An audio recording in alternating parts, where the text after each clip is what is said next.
Introducing the infamous Connecticut crime that shocked a nation. Allow me to take you back to one of the most haunting criminal cases in modern American history. A case that not only stumped law enforcement for months, but also left an indelible mark on generations of Connecticut residents.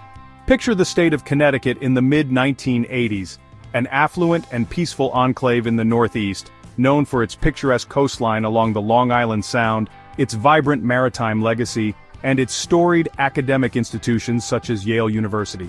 By this time, Connecticut had carefully nurtured a reputation for serenity and prosperity, drawing families, intellectuals, and business magnates alike to its well-manicured suburbs and historic townships. Yet, beneath this veneer of security and old New England charm, lurked shadows that very few could have imagined. The year 1986 would rupture the tranquil image Connecticut so carefully upheld. The case didn't erupt with sirens and gunfire. It began quietly, like a thin crack spreading across a flawless sheet of ice.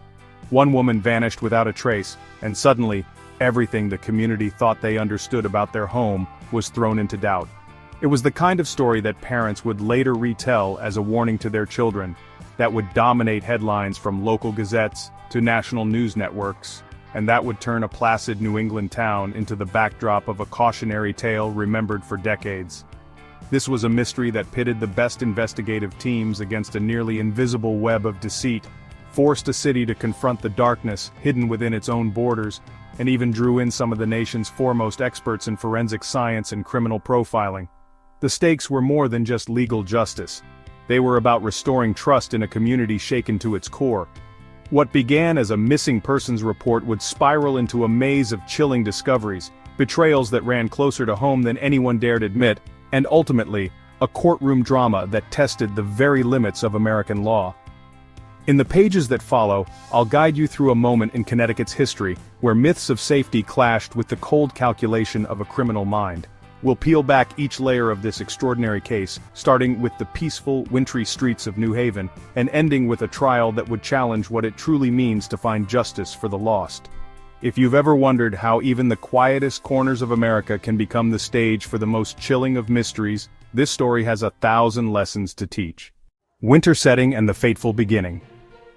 December 1st, 1986, dawned in Connecticut in a way that made every local pause before stepping out their front door.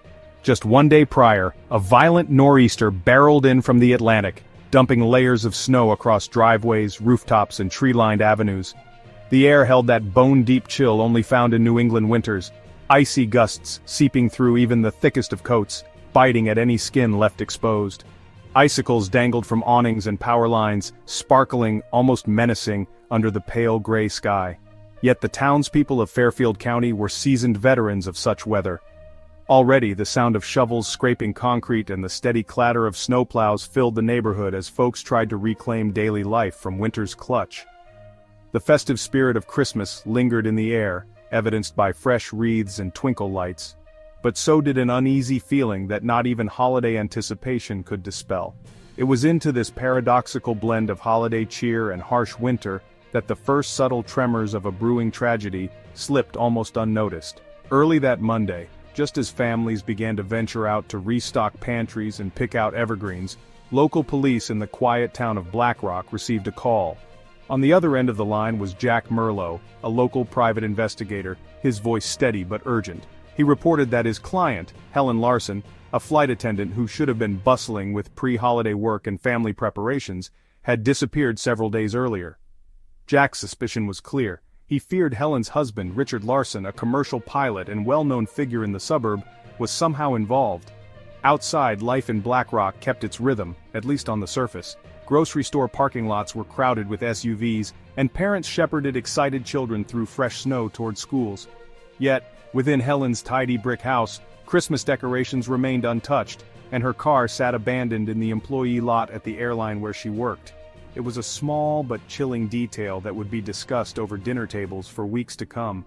The snowstorm had left Black Rock isolated, not just from neighboring towns by the wall of weather, but now it seemed from any illusion that evil couldn't visit their peaceful enclave. The sense of safety had been as thick as the falling snow. However, as the day went on and police made quiet inquiries, whispers grew. Something about this disappearance did not add up. Was it the perfect storm or simply a brutal coincidence? What none of them knew yet was that this cold, snowy morning would be marked as the first chapter in a story that would shatter Connecticut's complacency, ripple through headlines, and haunt the community for decades to come. The mysterious disappearance and seeds of suspicion.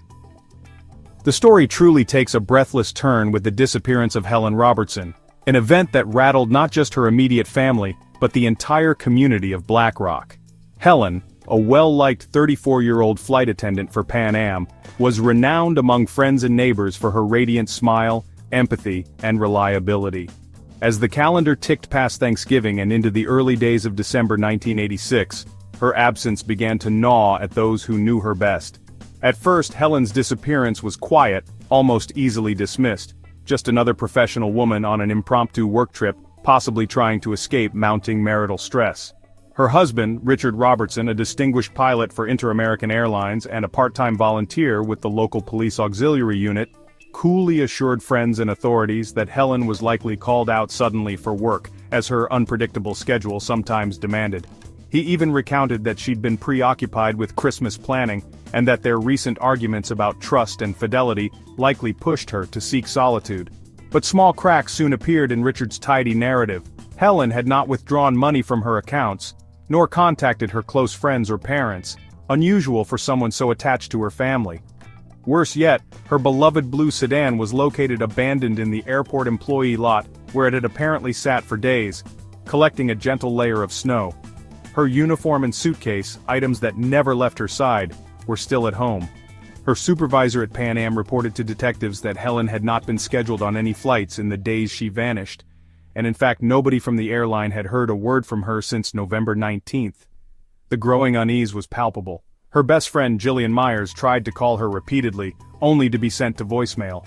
Neighbors noticed the usually bright and bustling Robertson house had its curtains drawn day and night. The holiday decorations Helen had so meticulously put up were now dim, collecting frost, and beginning to look like silent sentinels guarding a troubling secret. It was private investigator Jack Merrill who refused to let the matter slip into obscurity. Hired by Helen weeks earlier due to her suspicions of Richard's extramarital affairs, Jack sensed immediately that her going off the grid was no voluntary move. When he took his concerns to the Black Rock police, he presented phone records, witness notes, and a timeline that showed Richard's explanations just didn't fit the facts. As detectives, initially reluctant to wade deeper into what seemed a typical domestic dispute, began to piece together these incongruent fragments. The fog of doubt thickened. Why had Helen left behind her wallet? Why did Richard's stories about her destination keep changing? Sometimes Germany, sometimes her mother's house in Delaware. And then, with exasperation, I don't know, maybe she just needed a break from it all. And why did he seem so calm, so unconcerned, given the stakes? For the first time, a sense of true urgency swept through the police department. They quietly initiated background checks, began canvassing neighbors, and opened Helen's phone and bank records for clues. Whispers grew into rumors, and then into pointed questions, echoing through office break rooms and grocery store lines. Had Helen Robertson really just run off? Or had something much darker, much closer to home, already transpired? The first seeds of suspicion had been sown, and nothing would be quite the same in Black Rock again. The initial investigation and signs of underestimation. As the first week of Helen Larson's reported disappearance faded behind a blur of anxious phone calls and cautious police paperwork, the initial investigation took on a tone that in hindsight seemed almost dismissive. In small-town Connecticut, even as rumors and whispers began to ripple through Black Rock's neat, snow-blanketed streets, the official stance of local law enforcement was surprisingly reserved.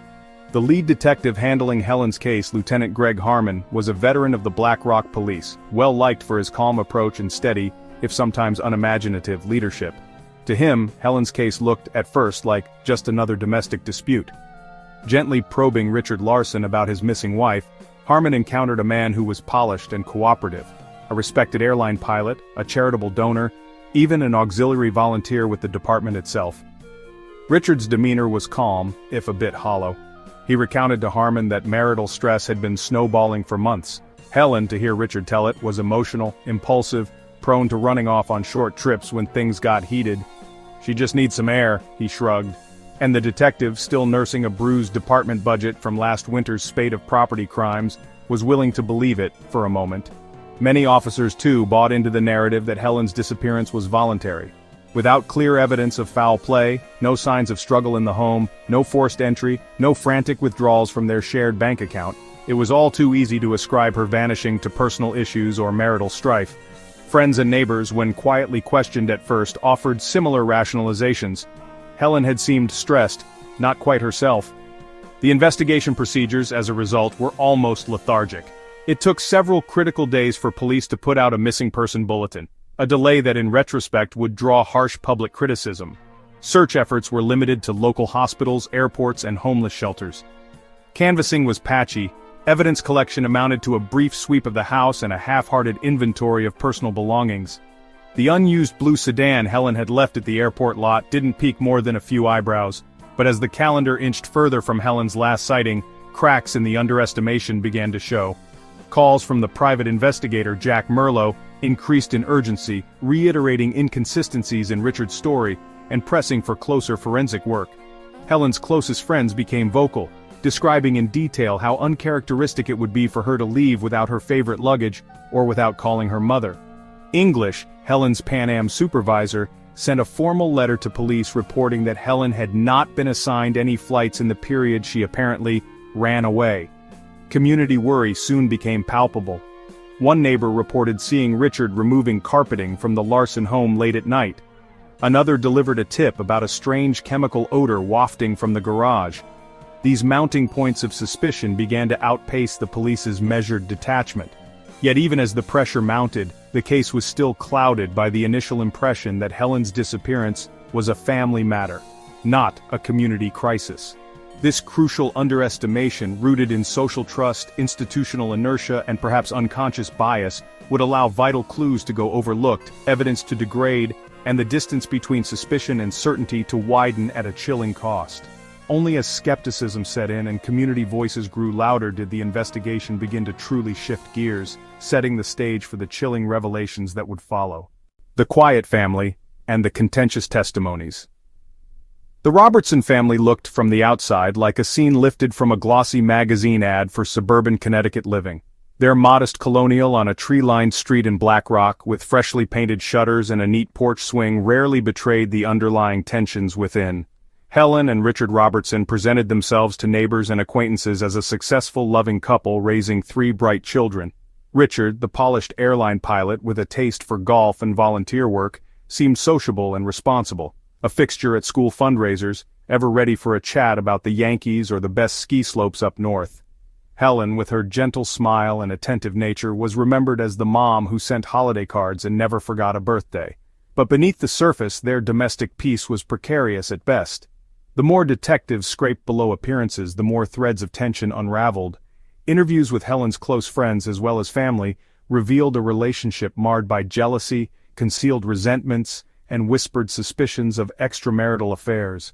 In the weeks leading up to her disappearance, those closest to Helen noticed subtle but telling changes. Her laughter grew rarer, her phone calls with her mother longer and more urgent, her patience with Richard increasingly frayed. In rare confidences, she hinted that, "If something ever happens to me, it won't be an accident." When called in for questioning, Richard was collected to a fault. He explained that recent marital disputes had driven a wedge between them. "Helen and I have been on edge lately. She's been emotional, secretive, almost like she wanted to make me jealous." On the evening of November 18th, he claimed, they'd exchanged barely a few words before she played with the children and tucked them in. The next morning Helen was gone. Richard suggested she might have left voluntarily to clear her head, possibly called in to work on short notice. Her unpredictable shifts as a flight attendant had, in the past, led to sudden disappearances. It wasn't abnormal for her to just up and leave if things were tense, Richard spoke with practiced calm. This version seemed plausible to many, including, for a time, local authorities. Their children, just old enough to sense that something was off, struggled to make sense of their mother's absence. What stood out was the eerie normalcy. Christmas decorations hung undisturbed. Report cards sat on the kitchen counter, and Helen's favorite mug remained by the sink. In the early days, Richard made no effort to conceal his discomfort. He kept the kids busy, maintained their routines, and fielded the inevitable questions from teachers and friends with rehearsed answers. "She's away, that's all. I'll let you know when she's back." Yet contradictions began to leak into Richard's narrative with each retelling.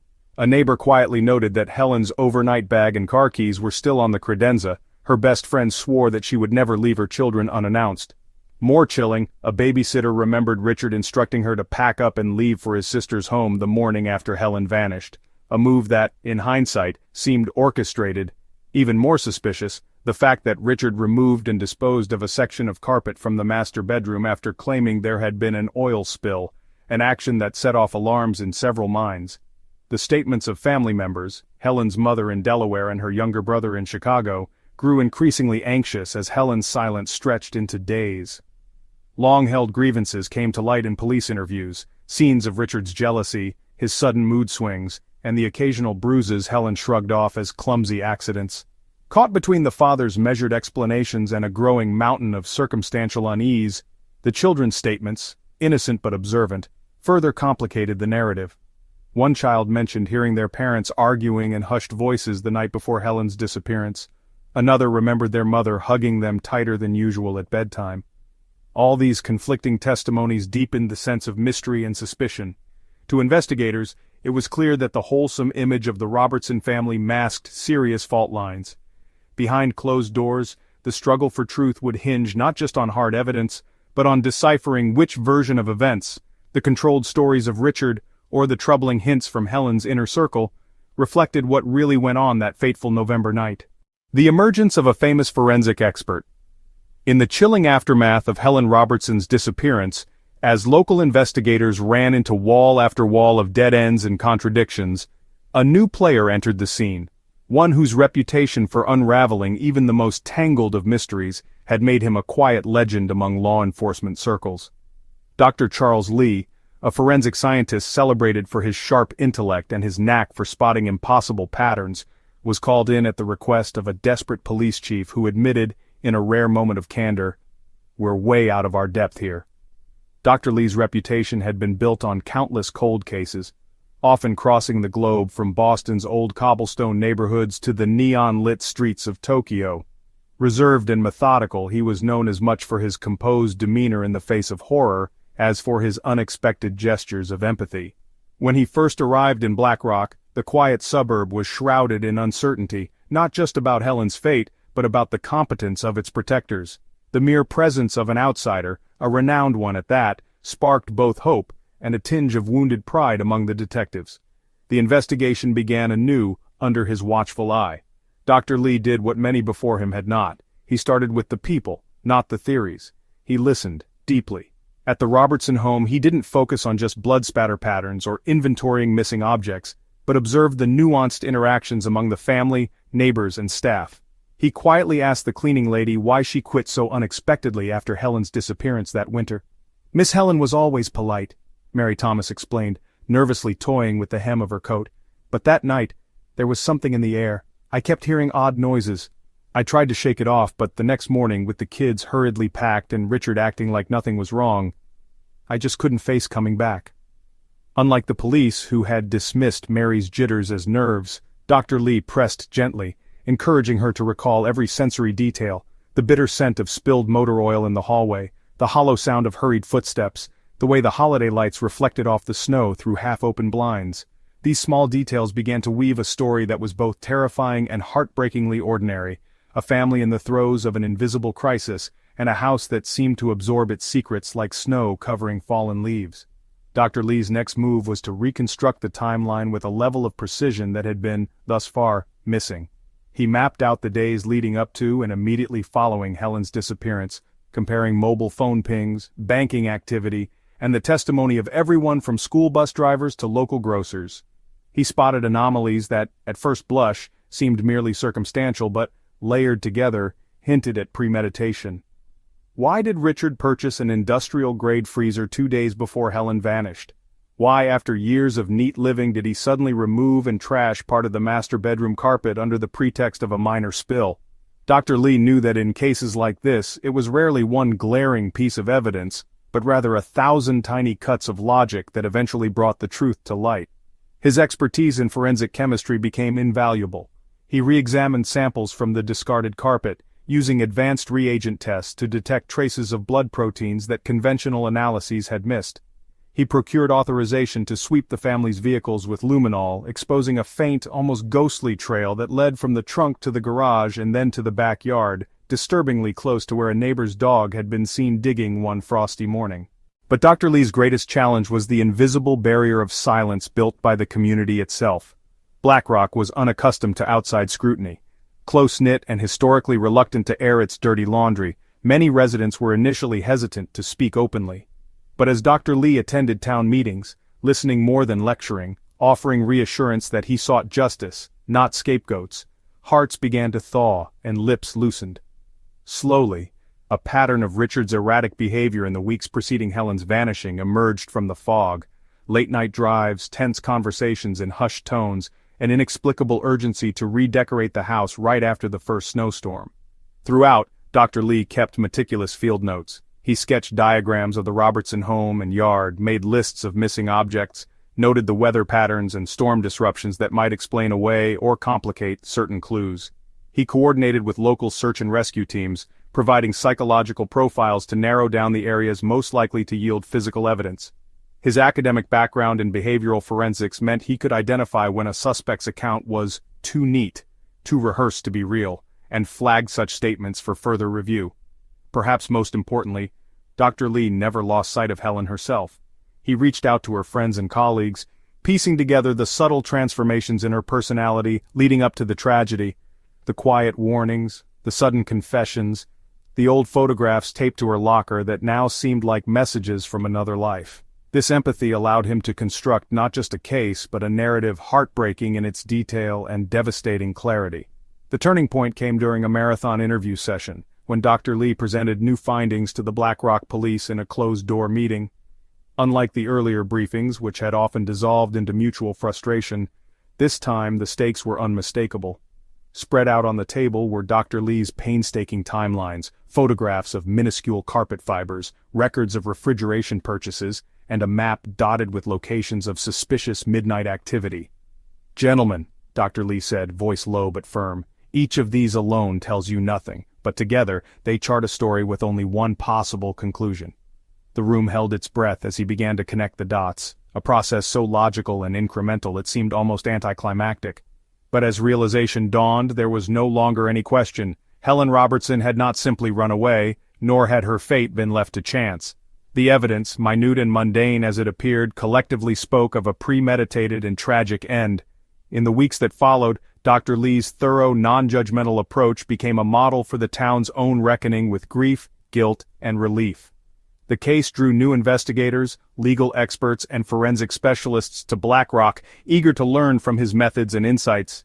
Even as the headlines cast Helen's case as merely another suburban nightmare, those closest to the tragedy knew that the push toward justice had truly begun the day Dr. Charles Lee stepped through the snow-laden doors of the Robertson home and quietly began to unravel the darkness within. Early clues from the young housemaid. The role of a housemaid is, by its very definition, quiet and almost invisible. They drift through the rooms of other people's homes, bearing witness to dinners, quarrels, and celebrations, and all too often to the quiet unraveling of domestic life. In the story of Helen Robertson's disappearance, Mary Thomas, the Robertsons' young housemaid, held the thread that first tugged loose the tapestry of Richard's carefully constructed narrative. Mary had started working for the Robertsons just 6 months earlier.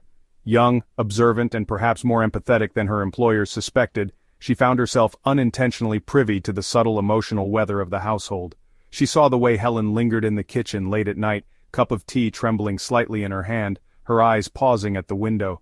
Mary heard low, tight voices through thin walls, sensed unspoken tension at breakfast, and noticed every perfunctory hug or missed glance during the whirl of domestic duties. The night before Helen vanished, the nor'easter battered BlackRock with a flurry of snow and shrieking, impatient wind that rattled window panes. Mary, who lived in a small studio above the garage, spent that evening folding laundry in the warmth of the family room. To her, the world outside felt cocooned and safe. Yet as the clock edged toward midnight, she grew uneasy. The sounds in the house didn't match their usual cadence. She heard hurried footsteps on the stairs, the muffled scrape of furniture being moved, and most unnervingly, what sounded like a brief, sharp cry that was quickly silenced. She convinced herself it was the storm. Wind did all sorts of strange things with sound. but later she would admit that she hadn't quite believed herself. At dawn, the snow was thick enough to bury most evidence of the previous night's activities. Mary was startled awake by Richard's loud, urgent knock on her door. He explained there was a major power outage. For the children's safety, they were heading to his sister's house in Westport, and he insisted she go with them. Richard was brisk, almost perfunctory. There were no questions about Helen's whereabouts, and he seemed determined to hustle everyone out the door as quickly as possible. The children, confused and sleepy, seemed unbothered, but Mary was unnerved. She remembered noticing that Helen's boots and winter coat were still in the foyer, sitting precisely where they had been the day before. As Mary gathered her belongings, she caught a strange, chemical smell drifting down the upstairs hallway.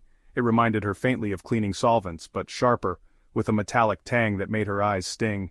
Instinctively she hesitated at the threshold of the master bedroom, where the door was ajar. From the hallway she glimpsed a stretch of carpet that had been roughly cut away, revealing bare floor and sawdust beneath. Nearby, Richard was piling something into a trash bag with gloved hands. When Mary asked what had happened, Richard said almost too quickly that he'd spilled motor oil while trying to move an old lamp from the attic.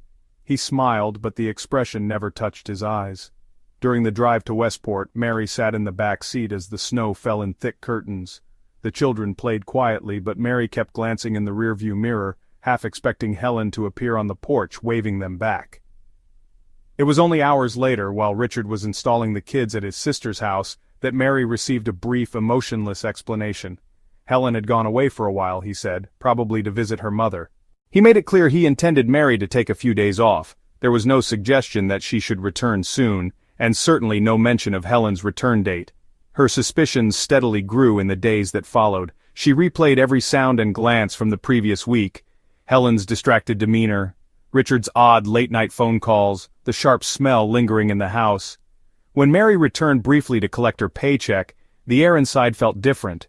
Colder, heavier, with a tension that made her skin prickle. The missing patch of carpet in the master bedroom had been replaced with a garish new area rug, and Helen's favorite mug, the one she used every morning, sat untouched on the kitchen counter. For several days Mary struggled in silence. She worried about risking her job, feared overreacting, and felt immense pressure to mind her own business. But as talk of Helen's absence swept through Blackrock, Mary realized the burden of keeping these observations to herself was more than she could bear. Summoning her courage, she contacts the police and later the enigmatic Dr. Charles Lee, whose reputation as a careful listener and expert in reading between the lines gave her the confidence to come forward. Mary's recollections formed the first real fracture in Richard's story. She was able to describe, with precision, the layout of the house before and after Helen's disappearance, recall the precise time the power supposedly went out, and identify the strange odor and the new rug in the bedroom. Dr. Lee recognized the significance of her testimony. The young maid's memories, colored by her unease, offered a timeline of events and physical changes, like the removal of the carpet, that were impossible to ignore.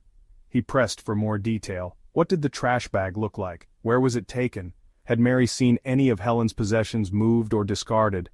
Together with police, Dr. Lee tracked municipal waste pickup routes and scoured the landfill for evidence, ultimately discovering a segment of soiled carpet matching the missing patch from the Robertsons' master bedroom.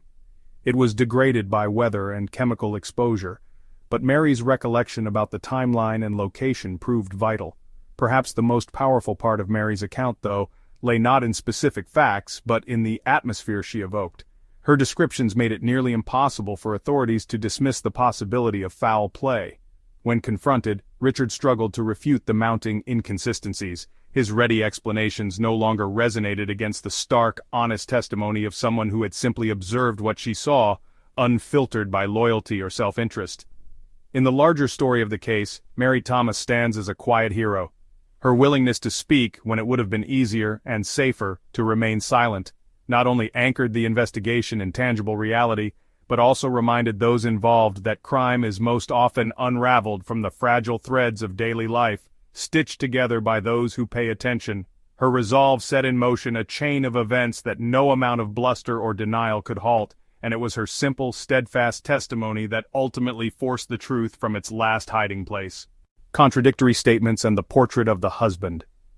From the earliest days after Helen's disappearance, Richard Robertson's words became the subject of mounting curiosity, confusion, and suspicion. To those not intimately acquainted with him, Richard seemed, at first, the model of composure in crisis, a reliable breadwinner, and a fixture in the Black Rock community. But as friends, neighbors, and investigators began to piece together the conflicting accounts he offered, the cracks in his veneer of calm became increasingly pronounced, painting a far more complex and troubling portrait of the man at the center of the storm. In public, Richard maintained a front of stoic concern.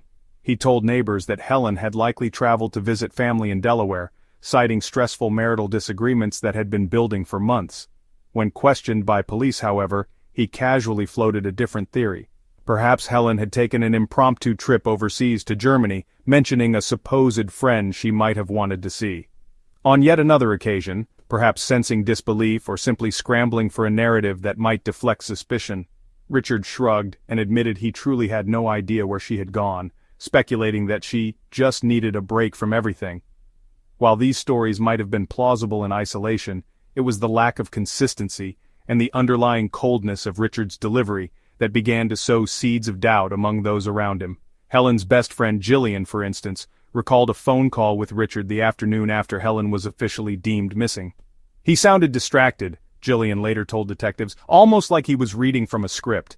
Every time I asked about Helen, he either changed the subject or ran through another version of what might have happened." What further fueled suspicion was Richard's apparent emotional detachment. Despite the fact that his wife had vanished without a trace, he seemed oddly unhurried in the days that followed. There were no tearful appeals for information on local news. He made only brief, almost perfunctory contacts with his in-laws, and was shortly seen returning to his usual routines, dropping the children off at school, pursuing hobbies, and even playing a round of golf. For the close-knit families of Black Rock, Richard's acted normalcy read less as the calm of stoic resilience and more as a chilling lack of genuine grief. As statements from those in Helen's inner circle accumulated, a different side of Richard slowly came into view, a side defined not by public composure, but by need for control, quick temper, and a history of jealousy. Helen's mother spoke with trembling hands of unsettling phone calls Richard had made in the weeks before her daughter's disappearance. "He wanted to know if Helen had been talking about him. He even accused me of turning her against him. It was like he needed to control everyone's narrative, not just hers." More damning still were the testimonies from Helen's siblings. Her younger brother, who lived in Chicago, recalled a whispered conversation with Helen during her last Thanksgiving visit. "She told me that if something ever happened to her, she didn't want anyone assuming it was an accident. She never said more, but there was a look in her eyes I won't forget." Friends from Pan Am, Helen's workplace, confirmed that Helen had grown increasingly withdrawn and anxious in the months leading up to her disappearance, frequently expressing concern over Richard's unpredictability, his anger, and his late-night absences. On paper, Richard's background seemed unimpeachable. A pilot for a respected airline, an occasional church volunteer, and an auxiliary member of the local police unit, he knew how to present himself well.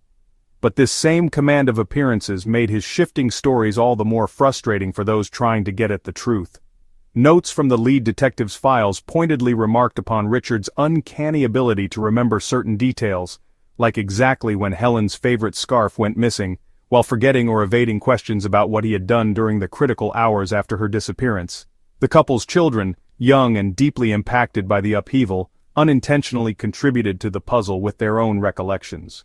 One child reported overhearing a muffled argument between their parents, a low, tense exchange that ended in silence.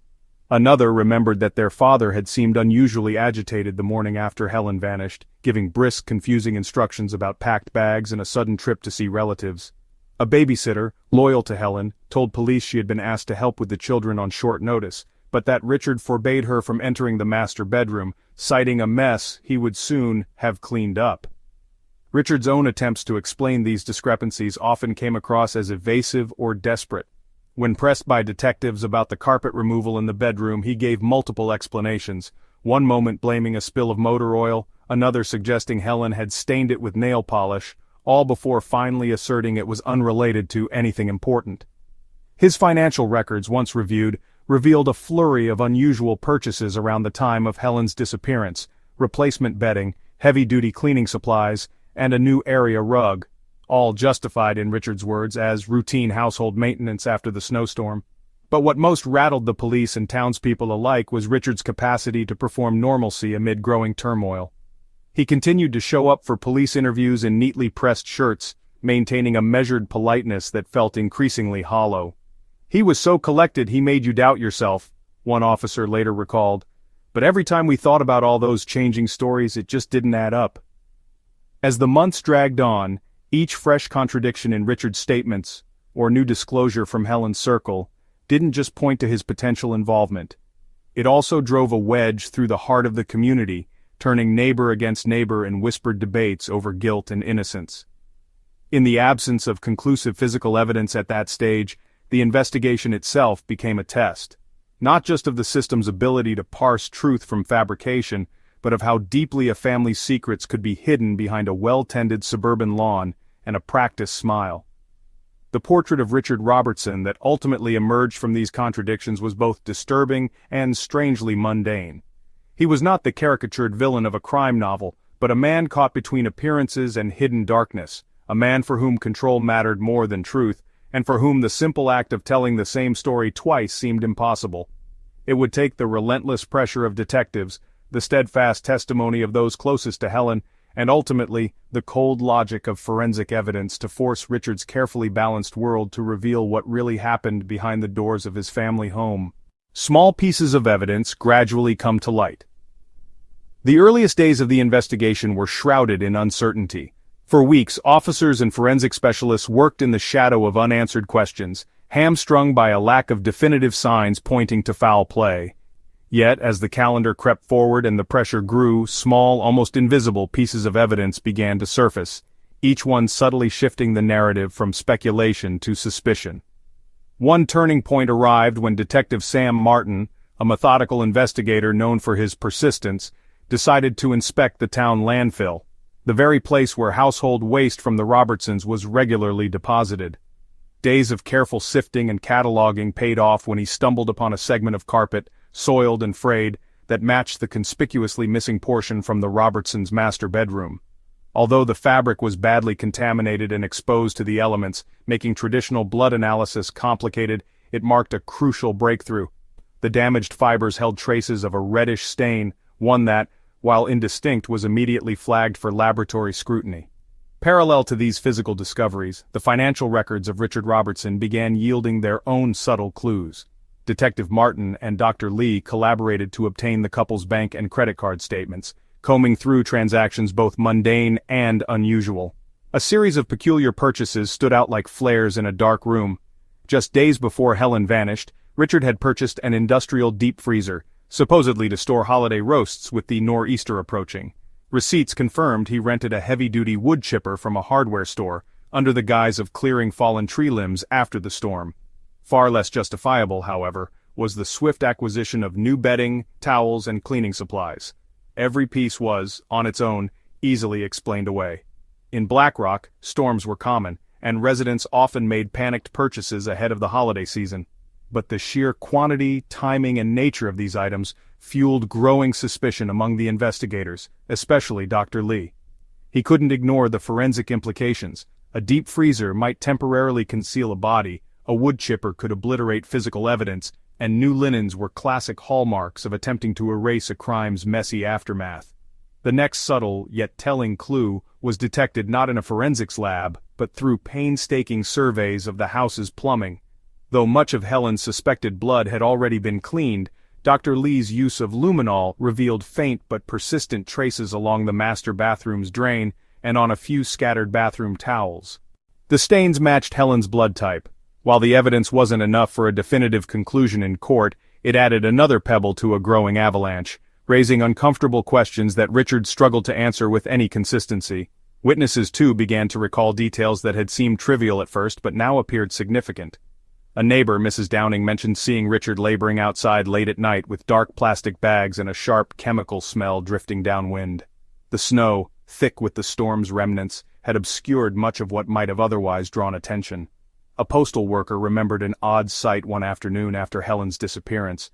Richard struggling with what looked like a heavy, awkwardly shaped bundle near the back of his car, his expression taut and wary. Detective Martin followed up with maintenance records from local waste companies. It was discovered that the week Helen disappeared, Richard had called and paid for an extra-large trash collection, claiming a holiday purge of old furniture and debris. Cross-referencing this with landfill logs indicated that nearly double the usual volume of domestic refuse came from the Robertsons' address that week. Bit by bit, a mosaic of circumstantial evidence took shape. There was no single, glaringly obvious clue. Instead, it was the relentless drip of oddities that drew the investigators ever deeper. The cumulative weight was hard to ignore. A missing carpet patch found in the dump, household stains just barely missed in the first search, excessive cleaning supplies, conflicting explanations, secretive trash pickups, the neighbors' accounts of late-night activity, and a persistent metallic tang noticed by more than one visitor in the home's garage. Dr. Lee and Detective Martin worked late into the nights, reconstructing timelines, cross-checking receipts and eyewitness statements, always returning to one simple but damning conclusion. These small fragments, stitched together, suggested careful planning and a disturbing intent. By the time the police petitioned for a further search warrant, their collection of minor findings had grown too substantial to ignore. The prosecution's task, later in court, would not be to prove intent or even motive, but simply to lay forth each small, silent testimony.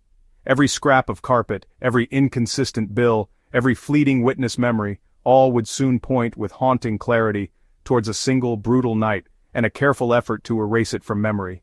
The search warrant and blood evidence unveiled the truth. When the investigation into Helen Robertson's disappearance had stretched from days into weeks, the community's anxiety reached a fever pitch. At the urging of Dr. Charles Lee, and with mounting circumstantial evidence, the police finally secured a search warrant for the Robertson home. This event marked a significant turning point.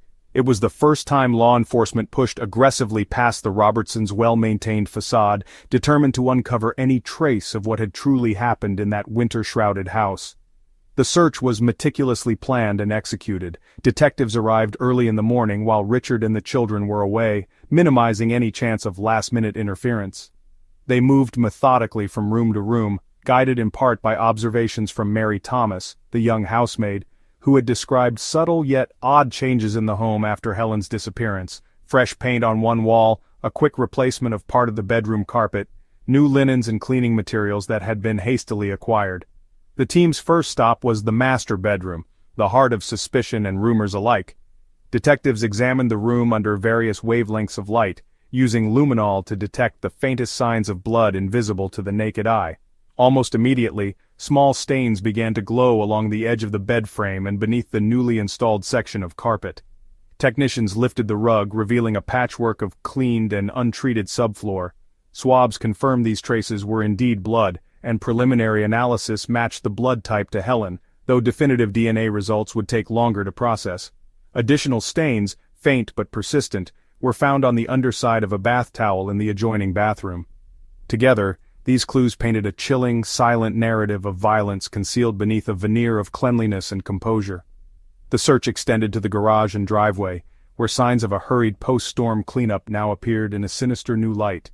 In forgotten corners, police found remnants of industrial-strength cleaning products, gloves, and heavy-duty trash bags, stamped with dates aligning almost exactly to Helen's disappearance. One officer noted the lingering chemical odor in the air, a smell that resonated with Mary's earlier recollections and suggested a frantic attempt to scrub away evidence in the hours after Helen was last seen. But the most damning physical evidence arrived when technicians returned to the town landfill with a more focused eye. Guided by the timeline assembled from credit card records, neighborhood security footage, and Mary's account of a mysterious trip to the dump, they worked in tandem with sanitation crews to unearth refuse deposited directly after the dates in question. Buried among bags of anonymous household trash, they found several bulky, heavy-duty trash bags. Inside was a soiled strip of blue carpeting, clearly cut by hand and frayed at the edges. Forensic examination revealed irregular reddish-brown stains, later matched by Dr. Lee to the blood samples collected in the Robertson house. Even in the absence of a body, the forensic story grew cohesive. Advanced reagents and chemical analyses revealed hemoglobin patterns consistent with efforts to clean up a large pool of blood. Beneath the new section of carpet, old tack strips and subflooring bore microscopic traces of tissue, small enough to have been missed by a less thorough search, but enough for Dr. Lee's lab to confirm the presence of human cellular material. These findings gave a cohesive timeline, one that started with violence on or around the master bedroom floor, followed by a panicked, piecemeal effort to erase the scene before dawn's first light. The bathroom plumbing told its own tale. With Dr. Lee's encouragement, investigators examined the P-trap beneath the master bath sink. They retrieved congealed traces of blood and hair matching Helen's description. Floor drains in the shower yielded more minute but unmistakable evidence, strongly indicating a cleanup process that took both time and determination. The evidence accumulation was overwhelming, not just in its forensic power but in its quiet contradiction to Richard's repeated insistence that Helen had merely left. Neighbors and friends whispered in disbelief as details leaked to the public. "There's no way she bled like that and walked away." For investigators, these discoveries changed the dynamic of the case entirely. No longer hindered by a lack of direct evidence, they now held physical, scientific proof that a violent event had unfolded in the sanctum of the Robertson home. What made the revelations even more gut-wrenching was the calculated thoroughness of the attempted cover-up. By reconstructing credit card purchases and receipts, Dr. Lee was able to build a day-by-day account of Richard's feverish movements in the days following Helen's disappearance. Large quantities of cleaning agents, late-night ATM withdrawals, repeat visits to hardware stores for plastic sheeting and solvents, each action became another nail in the coffin of Richard's diminishing claims of innocence. As news of the search warrant and the blood evidence spread through Black Rock, public perception shifted rapidly. For many, the myth of an idyllic family finally crumbled. Parents pulled their children closer, crime reporters descended on the quiet suburb, and ordinary residents locked their doors more tightly at night. The evidence emerging from the home, though still short of a recovered body, was enough to convince police and prosecutors to escalate their pursuit of Richard, knowing that the truth was no longer a matter of speculation, but an undeniable stain that could never be scrubbed clean. The harrowing search around Candlewood Lake. For days, the community of Black Rock, and the wider state of Connecticut, watched as the investigation, already fraught with anxiety and heartbreak, entered a new and desperate phase around Candlewood Lake. Gone was the slow churn of rumor and speculation. Now, there was a sense of urgency electrifying every cold dawn along the lake's snow-glazed embankments. Detectives, forensic specialists, volunteers, and even off-duty firefighters gathered shoulder to shoulder at the water's edge. The air was sharp with the bite of winter, and the scenery, beautiful as it was, took on a grim aspect. The lake's blue-black surface, usually so peaceful, now seemed to conspire in hiding the last secrets of a vanished life. It began with a tip that would forever change the course of the case. A snowplow driver named John Joseph, who had worked through the early hours of that fateful morning, recalled seeing the glow of headlights at an otherwise deserted boat ramp while the first rays of sunlight crept over the horizon. What caught his eye, though, was not just the unfamiliar vehicle, but the silhouette of a man muscling a wood chipper close to the icy shore, a scene that felt unmistakably out of place. His initial assumption was simple curiosity. Perhaps someone was clearing limbs felled by the storm. But as the days passed and talk of Helen Robertson's disappearance swallowed Black Rock, John's memory sharpened into worry and eventually into a formal statement to the police. Detectives wasted little time in following up. Guided by John's detailed account, including the make and color of the vehicle, the approximate time before sunrise, and the exact stretch of shoreline, investigators fanned out to comb the surroundings. The initial search was technical and methodical. Search teams mapped quadrants along the banks with drones, skimmers, and dive crews moved through the frigid, murky water.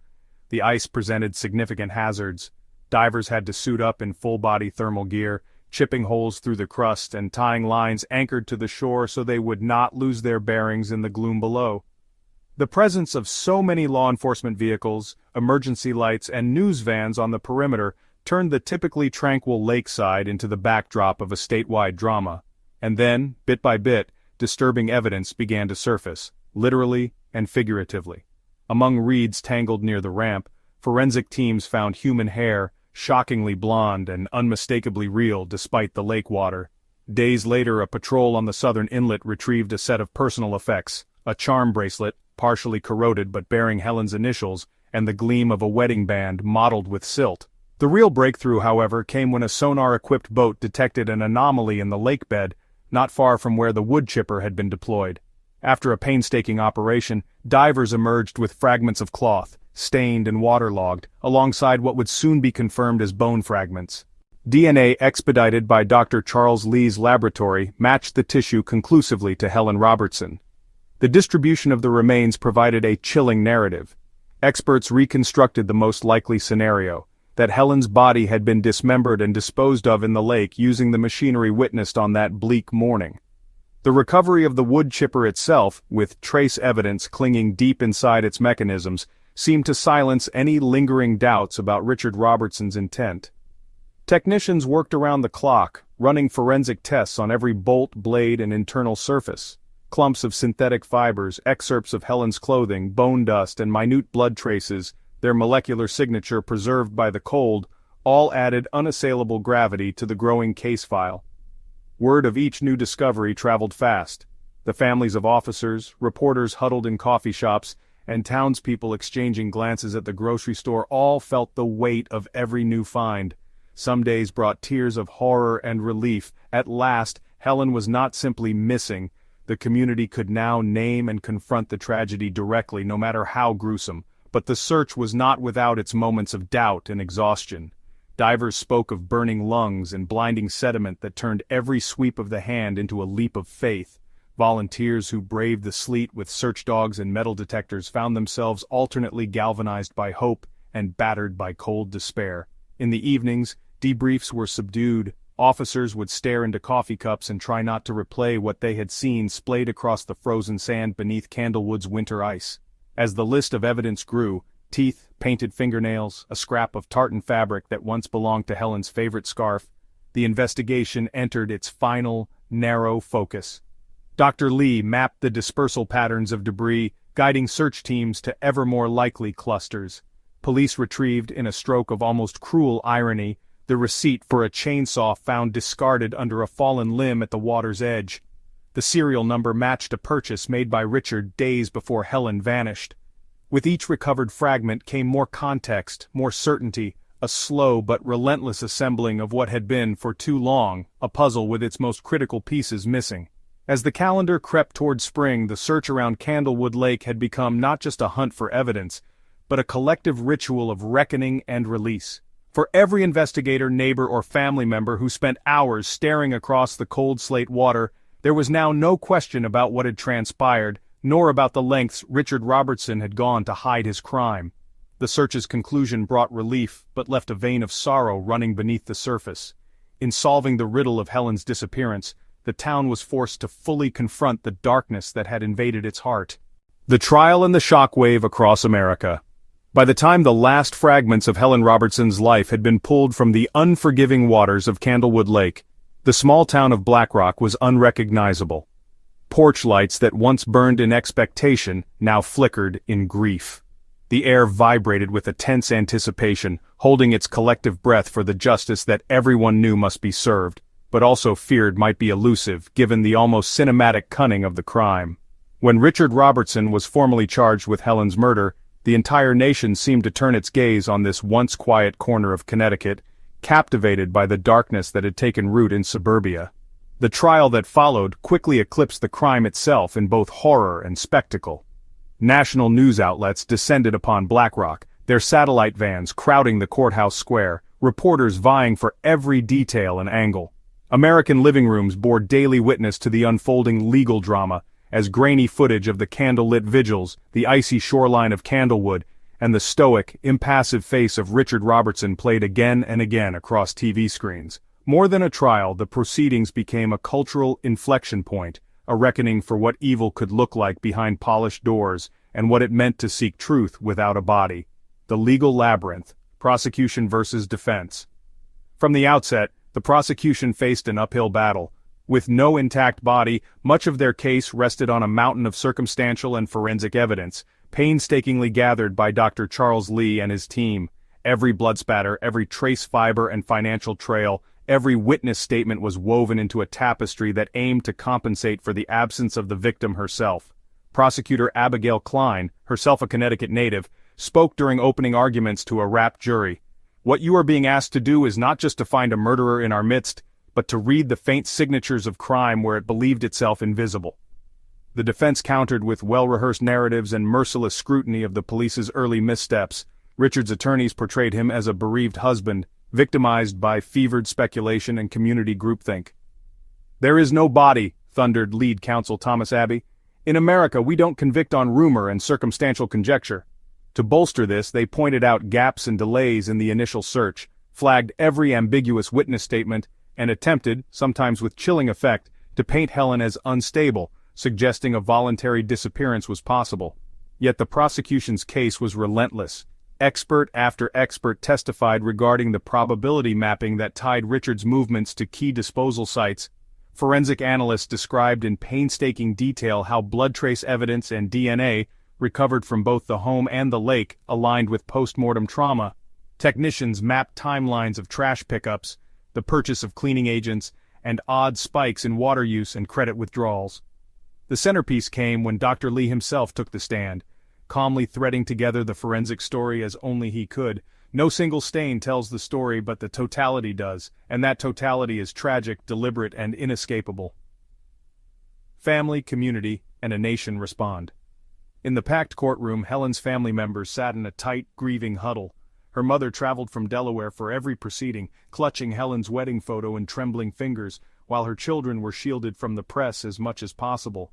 The community itself was fiercely divided. Some rallied for justice with handmade placards outside the courthouse, while a vocal minority, friends and golf buddies of Richard, whispered doubts about whether anyone would ever know the complete truth.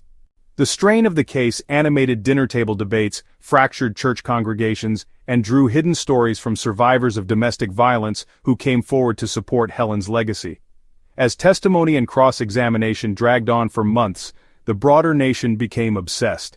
News segments debated the ethics of no-body prosecutions. Legal analysts sparred on airwaves about precedent and proof. Editorialists wondering aloud whether any marriage was as safe as it seemed. Fictionalized versions of the case popped up on crime podcasts and primetime TV. Advocates for missing and murdered women saw in Helen's case a banner for overdue legal reforms, while local support networks started pooling resources for domestic abuse shelters and legal aid. Quiet legacies sparked by a single, shattering story: the verdict and its aftermath. After 10 weeks of agonizing testimony and 2 days of deadlocked debate, the jury announced its verdict: guilty of second-degree murder and unlawful disposal of a body. The reading of the verdict was so charged with emotion that even the most seasoned of the bailiffs later admitted their hands were shaking. Richard Robertson, who had maintained a mask of impassivity throughout the trial, finally faltered, blinking furiously as the words hit home. For Helen's family, the verdict brought a mixture of relief and unanswerable sorrow. There would be no homecoming, only the final dignity of a memorial, and the somber comfort that justice, however partial, had been achieved. Sentencing was swift and stern. Citing the coldness and calculated nature of the crime, the judge ordered Richard to serve 50 years with no possibility of parole for the first 3 decades. But as the legal dust settled, the impact of the case only widened. Law professors dissected the ruling in lectures across the country. Scholars re-examined the standards for convicting in the absence of a body. State legislatures began considering Helen's Law provisions, measures that would give additional weight to forensic evidence and circumstantial patterns, and spur better protocols for missing persons. Forensic science benefited too, as Dr. Lee's methodologies became case studies, changing how future investigations would proceed in similar cases. Enduring echoes: memory, reform, and collective mourning. The aftershock of the trial radiated for years following the verdict. Black Rock, once a town that prided itself on order and tradition, now found itself at the vanguard of community grief and introspection. Annual vigils on the anniversary of Helen's disappearance brought together old friends and strangers alike, some who still mourned, others who simply wanted to stand for those who disappear into the silence of domestic violence. For those who had lived through the harrowing months of rumor, fear, and revelation, the story would always hold an edge. It was there in the eyes of Helen's children, now adults, who continued to celebrate her memory through scholarships and advocacy work. It lived in the tentative steps of neighbors trusting each other again, and it lived in legal journals and classrooms as the rare instance where shadowed evidence voiced by those brave enough to give testimony brought a hidden crime to light. In the end, Helen's absence was immeasurable, etched into the lives of everyone the case touched. But the truth, painstakingly assembled, against all odds, reminded America that even in the darkest corners of domestic life, light can break through. Justice could not undo what had happened, but it could, however imperfectly, restore faith in the system and the quiet power of speaking up for those who cannot speak for themselves.